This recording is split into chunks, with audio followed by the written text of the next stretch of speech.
ఈ కథ మోటాపూర్ జంగల్లో జరిగినది. అక్కడ చాలా పక్షులు జీవించేవి.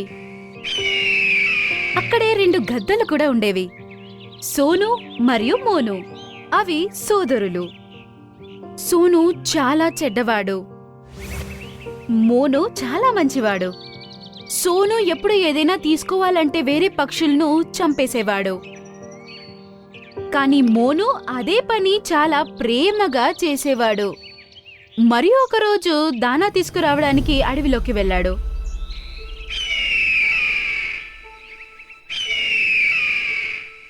హే పక్షి, నాకు నీ దాణా ఇవ్వు, లేదంటే నేను నిన్ను తినేస్తాను. అరే, ఇదేం దౌర్జన్యం!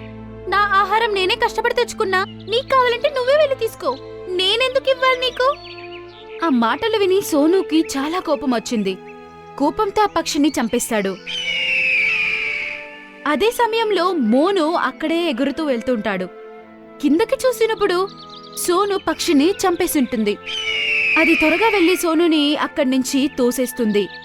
మరియు మోను పక్షి పిల్లలను సోను దగ్గర నుంచి కాపాడుతుంది.